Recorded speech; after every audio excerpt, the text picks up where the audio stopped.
और गौरी के पास है। साप्ताहिक चर्चा, मासिक चर्चा, संगोष्ठी, बैठक से गुरु मतलब में क्या मतलब है? आराम से बोलो, माइक कैसे बोलो, आराम से बोलो, हाथ इसके मतलब। साप्ताहिक चर्चा, मासिक चर्चा, संगोष्ठी, बैठक से गुरु मतलब में क्या मतलब है? साप्ताहिक चर्चा, साप्ताहिक चर्चा उसको कहते हैं जो सप्ताह में किसी एक दिन हम लोग किसी एक जगह पे तय करते हैं।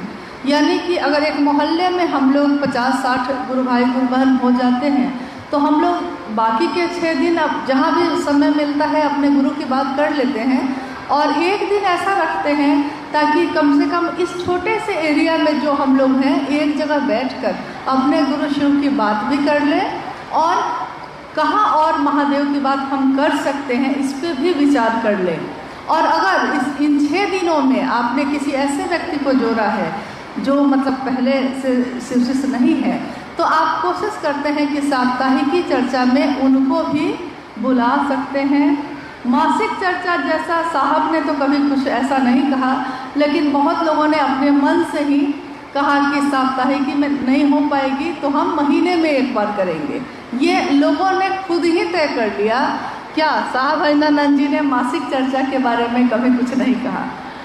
अब हम लोग आते हैं संगोष्ठी। संगोष्ठी का अर्थ होता है संगोष्ठी, एक साथ गोष्ठी करना, एक साथ बैठना। उन्होंने कहा कि आपका गुरु एक है, उस गुरु पे चलने का रास्ता एक है। ये तीनों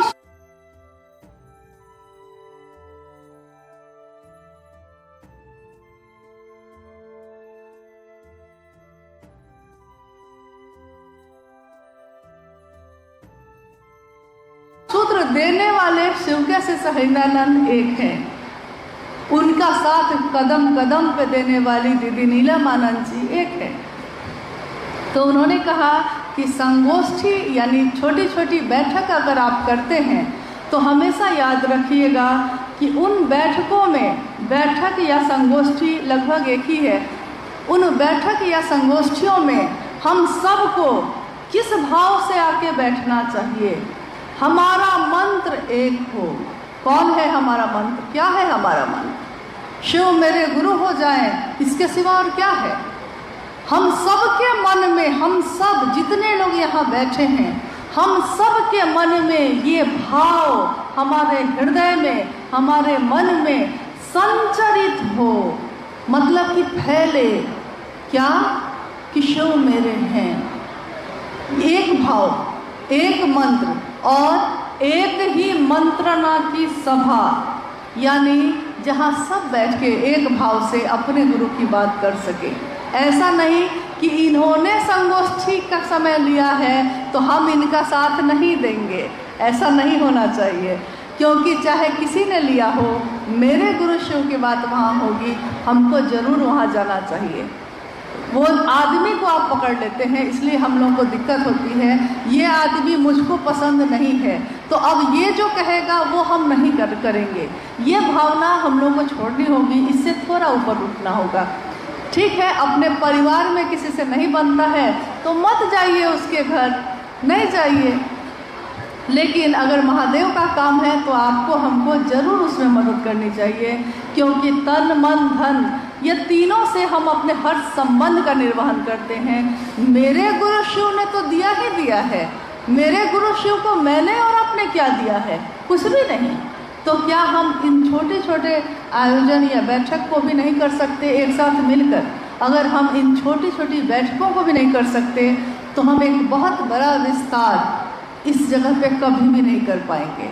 आपने दीपावली में देखा होगा, दिया जो जलता रहता है और बच्चे अनार फोड़ते हैं, छोटा छोटा जो पटाखा होता है अनार, फुलझड़ी, तो वो फुलझड़ी और वो अनार बस उतनी ही दूर रोशनी देता है, थोड़ी देर जलता है, उतनी ही दूर रोशनी देता है।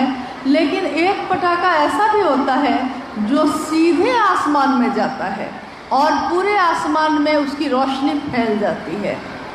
उस रोशनी को उस शहर का हर व्यक्ति देखता है।